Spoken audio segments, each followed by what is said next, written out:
안녕하세요. 소소한 주식생활입니다. 단타 매매를 위한 재료 분석. 시장의 흐름 속에서 재료가 만들어지고 상승 종목이 탄생한다.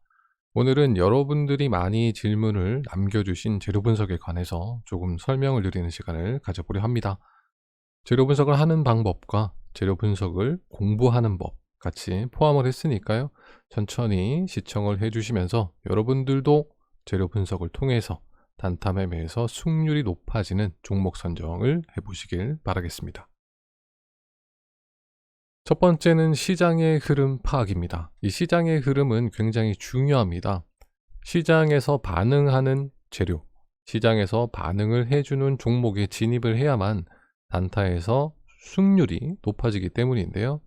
자, 시장의 흐름을 어떻게 파악할 수 있는지 그 범위에 대해서 한번 생각을 해보겠습니다. 첫 번째는 국외, 그리고 국내가 있습니다. 자, 국외는 미국, 중국, 유럽 시장까지 생각을 해주면 되고요. 국내는 정책적인 부분들, 그리고 실적, 그리고 북한만 신경 써주면 됩니다. 이 범위는 크게 벗어나질 않아요. 이 카테고리 내에서 어떠한 재료들, 그리고 어떤 부분들을 신경 써야 하는지만 생각해주면 됩니다. 미국은 상승과 하락의 섹터 흐름을 찾아주는 게 중요합니다. 그리고 정치적인 메시지를 꼭 체크해 주어야만 합니다. 이 정치적인 메시지는 중국, 그리고 유럽, 그리고 국내에도 크게 영향을 미치기 때문에 꼭 체크를 해줘야 되고요. 자, 중국의 경우에는 정치적인 메시지, 물론 미국과 그리고 우리나라와 그리고 북한과의 관계가 있기 때문에 정치적인 메시지에 반드시 관심을 가져야만 합니다. 또한 중국의 기념일이라든지 그리고 어떠한 정책을 펼치고 있는 그 활동에 대한 그 활동일을 꼭 체크해 주는 것이 굉장히 중요하죠. 자, 유럽은 전체적인 시장의 변화입니다. 미국에 의한 흐름, 그러니까 세계를 주도하는 미국의 흐름에 따라서 유럽도 서서히 같이 변화를 하기 때문에 유럽은 시장의 변화만 체크를 해주시면 될 것 같습니다. 지금 시장의 변화는 러시아, 우크라이나 전쟁 관련이겠죠. 자, 국내로 넘어갑니다. 국내의 정책적인 부분은 우리가 대통령이 이번에 바뀌었습니다. 그렇기 때문에 새롭게 추진하는 정책들, 이런 정책들이 어떠한 정책을 가지고 실현 가능하냐, 가능하지 않느냐는 이후의 문제이기 때문에 지금 정책을 가지고 추진하는 방향, 그 방향만 잘 정리를 해 놓으시면 될 겁니다. 그리고 실적이라는 부분은 개별적인 종목의 흐름, 실적, 반영 이런 것들도 포함할 수 있겠지만 개별적인 흐름 속에서도 우리가 어떠한 정책을 펼침으로써 수혜를 받을 수 있는, 그리고 가치를 조금 더 성장시킬 수 있는 기업, 종목이라는 의미를 내포하고 있기 때문에 각 기업에 대한 실적, 정책에 관한 실적이라든지 그런 부분들까지 추가를 해서 정리를 해주시면 좋고요. 북한은 별게 없죠. 북한 같은 경우에는 우호관계, 그러니까 우리나라와 그리고 중국과 그리고 미국과 어떤 대외적인 메시지를 통해서 우호관계가 어떻게 성립되고 있는지에 대한 부분만 체크를 잘 해주시면 좋을 듯 합니다. 두 번째는 당일 분석입니다. 자, 내가 만일 오늘 매매가 끝이 났습니다. 시장이 끝이 났기 때문에 첫 번째로 시장이 끝나자마자 진행해야 될 분석인데요. 첫 번째는 장중 상승 종목에 대한 사유 분석입니다. 장중에 상승이 나온 종목들의 이유, 사유를 반드시 정리를 해놔야만 합니다. 어떤 종목이 어떠한 사유로 상승이 나왔는지, 그리고 그 상승 사유는 내가 설정해 놓은 범위 내에서 그런 재료를 가지고 있는지 꼭 체크를 해주는 게 중요합니다. 당일 상승한 종목 정리를 하면 관련주 테마가 나오고, 이 관련주가 정리가 된다면 이 관련주 내에서 당일 상승한 주도주와 또는 2등주, 3등주 파악이 가능해집니다. 물론 인터넷 상에서 여러분들이 검색을 통해서 관련주들을 정리해 놓은 것들도 보실 수가 있는데요. 이때 문제점은 자신이 확인한 당일의 흐름에 의한 주도주, 그리고 2등주, 3등주와 동일할 수도 있겠지만 전혀 다르게 시가총액에 의해서 나는 주도주라든지 또는 거래량에 의한 주도주, 또는 당일 급등에 의한 주도주 이런 식으로 조금은 내가 확인한 것과 찾아낸 것이 순서가 맞지 않을 경우가 있기 때문에 이런 부분들은 당일의 흐름을 통해서 정리를 새롭게 해주시는 것을 조금 추천드리는 편이고요. 이렇게 나열된 관련주와 종목들이 나열되면 상승 사유에 맞는 뉴스를 찾아줘야 됩니다. 자, 상승 사유가 다 나왔는데 또 왜 뉴스를 찾는 거야? 자, 당연히 상승의 사유를 가지고 정리가 된 부분이지만 과연 어떠한 뉴스가 언제 나왔고 그리고 얼마나 많이 나왔느냐, 시장의 주목을 얼마나 받기 위해서 뉴스를 뿌려댔느냐 라는 부분을 체크를 해줘야만 합니다. 자, 이 부분은 공부와도 직접적인 관련이 있기 때문에 상승이 나온 종목의 사유를 확인하고 그 사유에 있는 내용을 뉴스를 찾음으로써 언제쯤 뉴스가 나왔었는지 그리고 얼마나 많이 나왔었는지를 관심을 가져보는 것 또한 공부의 가장 중요한 한 부분을 차지하게 됩니다. 이렇게 정리한 포인트들을 모아서 통계를 작성합니다. 상승이 언제쯤 나올 수 있는지 그리고 이렇게 뉴스들이 뿌려짐으로써 언제 그리고 많이 그 통계치에 따라서 이 종목이 그리고 이 관련주가 언제쯤 상승해 줄 수 있겠구나라는 것들이 경험을 통해서 조금씩 여러분들의 것이 될 수 있게 됩니다. 세 번째는 당일 분석입니다. 마찬가지로 오늘 장이 끝나고 나서 첫 번째 해야 될 행위들을 끝내고 났다면 이제 두 번째 일들을 진행을 해야만 하는데요. 자, 이제 두 번째, 장 마감 후 시간 외 상승 종목의 사유를 분석해 줍니다. 우리는 아까 장 마감 후 장중에 상승했던 종목의 상승 종목 사유를 분석했습니다. 자, 그리고 두 번째는 시간의 상승 종목의 사유를 분석해 주는 겁니다. 장중 상승 종목의 연속적인 흐름으로 인해서 시간 외에서도 상승을 할 수 있고 또는 시간 외에서 새로운 재료가 탄생을 할 수도 있기 때문입니다. 우리에게 중요한 부분은 새로운 재료의 탄생이죠. 새로운 재료의 탄생이 되었다는 것은 뉴스가 발생을 했다는 거고 그 뉴스를 우리는 확인을 해줘야만 합니다. 시간 외 상승 종목에서 새로운 재료가 탄생을 했다면 똑같이 통계를 작성해 줍니다. 시간 외 상승 종목의 거래량, 등락률 이런 부분들은 반드시 체크해야만 하는 포인트가 아니기 때문에 이런 부분들은 조금 배제시켜 놓고 등락률 순으로 어떤 종목들이 위쪽에 자리를 차지하고 있는지 최대한 한 10종목에서 15종목 정도만 체크를 해주는 연습을 해주시면 좋을 것 같습니다. 자, 이번에는 세 번째 행동을 해야만 하는 시간입니다. 당일 발생한 뉴스를 분석해 줘야만 하는데요. 장 마감 후 17시부터 21시 사이까지 검색 사이트라든지 TV, 또 뉴스를 통해서 여러분들이 어떠한 뉴스가 발생을 하는지 라는 것을 찾아내실 수가 있습니다. 근데 이때 중요한 게 있어요. 중요한 부분은 어떠한 뉴스를 가지고 그날 중요하게 생각했던 결과가 이미 만들어진 뉴스들보다 내일을 위한 그리고 앞으로 무언가 변화가 일어날 뉴스를 찾아내면 좋습니다. 만일 내가 8시 저녁 뉴스를 본다고 생각을 해보겠습니다. 자, 8시 저녁 뉴스가 시작될 때 당일의 사건, 사고 물론 다 발생한 일들이죠. 거기서 장중에 영향을 미쳤던 것들보다 미치지 않고 새롭게 무언가 재료가 탄생을 해주느냐를 체크해 주는 게 좋습니다. 자, 물론 TV 뉴스를 통해서 그렇게 보인다면 검색 사이트를 통한 뉴스는 이미 도배가 됐을 겁니다. 그래서 조금 더 뉴스를 찾기가 편해지는 거죠.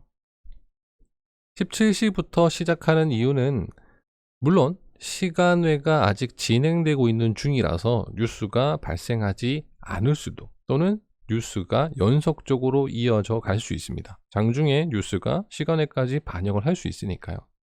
새로운 뉴스들이 빠질 수 있기 때문에 새롭게 탄생하는 뉴스를 찾기 위해서 시간 외 시간들과 조금 더 겹쳐서 찾기 시작한다라고 보시면 되고요. 물론 조금 늦게 시작하셔도 됩니다. 시장이 끝나는 그리고 시간회가 끝나는 그 시간 이후에서 한 19시부터 준비를 해서 21시까지 그 사이에 발생하는 새로운 뉴스들 정리해 놓으시는 게 굉장히 좋죠.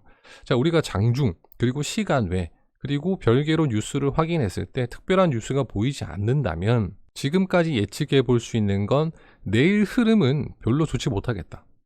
물론 국외, 국내 어떠한 결정된 뉴스가 아직까지 보이지 않을 뿐이지만 지금까지 파악한 현재의 상태로서는 당일 장중에 보여준 뉴스 이외에 새로운 뉴스가 없다라는 것은 오늘의 흐름이 내일도 이어질 수 있고 이 흐름이 이어지지 않는다면 내일은 장이 좋지 못할 수 있다를 예측해 볼 수 있게 됩니다. 자, 물론 증권 방송을 보시는 분들도 있습니다만 증권 방송을 추천드리진 않습니다. 자, 증권 방송을 추천드리지 않는 이유는 심리적인 부분 때문인데요. 전문가 분들이 나오셔서 장의 흐름이 내일은 어떨 것이다. 이 종목은 어떨 것이다. 많은 말씀들을 해주고 계십니다만 내가 직접적으로 투자하고 내가 직접적으로 판단할 수 있는 부분보다는 전문가의 의견을 믿게 되는 심리적인 영향이 많이 반영되기 때문에 내 멘탈이 크게 흔들릴 수 있다. 그리고 내가 판단하지 않고 적극적으로 다른 누군가의 의견을 반영함으로써 내 매매 스타일과는 조금 다른, 그리고 내가 예측한 흐름과는 전혀 다른 나만의 심리로 인해서 매매를 망칠 수도 있게 됩니다. 그래서 증권 방송을 보시는 것은 참고용으로 보시는 건 괜찮지만 단타 매매를 진행하는 사람이 증권 방송을 볼 필요는 없습니다. 내일의 흐름은 내가 오늘까지 확인한 흐름과 내일 장전에 만들어지는 뉴스들까지 확인을 하고 반응을 보여주는 종목의 적극적인 진입 여부를 결정해서 수익을 얻는 그런 형태입니다. 그러니까 내일 장이 어떨 것이다. 남들이 얘기하는 것 말고 내가 확인할 수 있는 부분에까지만 영역을 만들어 놓는 게 매우 중요합니다. 자, 5번째입니다. 매매일 분석인데요. 지금까지 살펴본 앞전의 내용들은 오늘 장이 끝나고 나서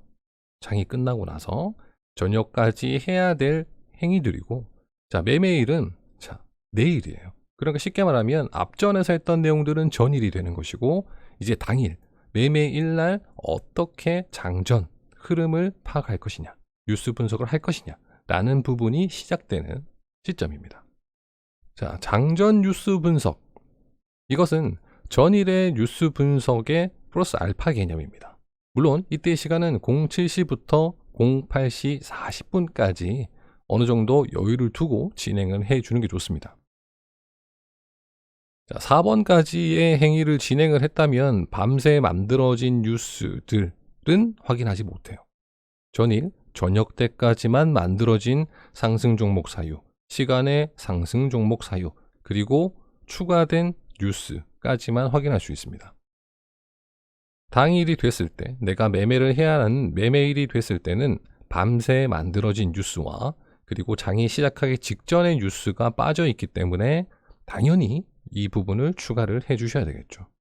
전일 뉴스와 더해서 오늘 아침에 만들어진 07시부터 08시 40분 사이에 만들어진 새로운 소식들과 새로운 뉴스들, 그 뉴스가 뭐가 있는지를 추가해 주면 좋습니다. 자, 10만의 진입 관찰 종목이 만들어지게 됩니다. 전일 상승 종목 사유를 정리했다. 전일 시간의 상승 종목 사유를 정리했다. 전일 17시부터 21시까지 발생한 뉴스를 정리했다. 당일 07시부터 08시 40분까지 만들어진 밤새 뉴스, 그리고 장전 뉴스를 정리를 했다. 관련주들이 정리되어 있을 것이고 공통적인 부분들과 새롭게 발생한 부분들이 있기 때문에 관련주들을 정리를 해 놓으면 재료에 의한 종목들이 나열 가능해지게 됩니다. 이 재료에 의한 종목 나열이 가능하다는 얘기는 지금까지 계속 해왔던, 만일 주식을 처음 시작하시거나 재료에 대한 분석을 통해서 관련주를 나열하는 법을 한 번도 해보지 못하셨다면 당일, 장중, 시간 외, 그리고 이런 뉴스들을 통해서 꾸준히 반응을 보여준 종목들, 당일 흐름을 보여준 종목들을 나열해놓고 관련주 정리를 해 놓으셔야만 마지막 이 단계가 굉장히 빠르고 쉽게 진행될 수 있습니다. 전체 요약을 해보도록 하겠습니다. 시장의 범위를 설정하라. 이 시장의 범위 속에서 발생하는 뉴스를 찾는 것이 매우 중요하다. 시장의 반응 속에서 관련주는 항상 정리가 되어 있어야만 한다. 이것들이 소중한 나의 자산이 된다. 상승 종목 사유를 항상 체크해라. 자, 이 상승 종목 사유를 자기 스스로 매일 찾을 수는 없을 거예요. 인터넷 검색을 통해서 다른 누군가가 정리를 해 놓은 내용을 보거나 또는 뭐 인포스탁에서 정리한 내용들을 다 체크를 하실 텐데요. 저 또한 이렇게 상승 종목 사유들 그리고 시간의 종목 사유들을 정리를 해 놓게 됩니다. 자, 이때는 장중 상승 종목의 사유입니다. 이렇게 6월 9일 날 장중 상승 종목한 사유들을 이렇게 정리를 해 놓는 편이고요. 또한 시간 외 상승 종목도 이렇게 정리를 해 놓고 있습니다. 앞서 말씀드린 것처럼 시장의 범위 속에서 반응을 보여준 상승 종목의 사유 그리고 시간의 상승 종목 사유를 정리해 주시면 됩니다. 장 마감 후 뉴스 분석입니다. 자, 이 뉴스 분석은 일단 21시까지 진행을 하게 되는데요. 이 21시까지 진행되는 부분과 다음날 장이 실질적으로 시작하기 전 장전 뉴스를 같이 체크를 해 주어야만 합니다. 일단 장마감 후 뉴스 분석을 끝내고 나면 다음날 매매 전에 장전에 내가 추가적인 뉴스를 플러스 알파로 정리해 놓을 수 있기 때문에 이런 뉴스 분석을 길게 이렇게 어떤 뉴스에서 어떤 재료들이 있었느냐를 보고 필요하지 않은 뉴스들을 제외시켜 주면 됩니다. 그리고 공통적인 뉴스들이 있다면 공통적인 뉴스들을 통해서 그리고 장전에 추가적으로 확인한 뉴스들을 더해서 최종적으로 이렇게 오늘 진입할 수 있는 재료들과 그리고 관련주 정리가 계속되어 있다면 관심 종목으로 이렇게 나열을 해서 내가 진입할 종목들을 최종적으로 선정해 놓을 수 있게 되죠. 자, 물론 이렇게 정리를 해서 모든 종목이 상승이 나오진 않습니다. 이 중에 차트 분석 그리고 당일 흐름에 의해서 반응을 주는 종목만 진입을 할 수 있겠죠. 자, 그런 부분들은 매매 스킬, 어떻게 보면 노하우가 조금 더 추가돼야 되는 부분이고 재료 분석 그리고 재료 분석을 공부하는 법에 관해서는 이렇게 내용이 마감되겠습니다. 자, 여러분들이 조금 더 안정적이고 빠르게 수익을 얻고 쉽게 매매를 진행할 수 있는 단타 매매의 첫 번째 단계이기도 합니다. 재료를 분석하고 그리고 상승 사유를 분석하고 그리고 장 마감 후 뉴스 분석 마지막으로 장전 뉴스 분석을 해 나감으로써 그동안 내가 꾸준히 관리해 놨던 그리고 정리를 해 놨던 관련주들을 이렇게 나열을 함으로써 내가 진입할 수 있는 종목들을 최종적으로 재료에 의한 종목을 나열할 수 있게 되는 방법이 생겨나는 겁니다. 안전하고 빠르고 확실한 자신만의 기준을 만들어서 확실하게 수익을 얻는 그런 수익 매매를 지속적으로 이어나가셨으면 좋겠습니다. 오늘은 여기서 이만 마무리하도록 하겠습니다. 감사합니다.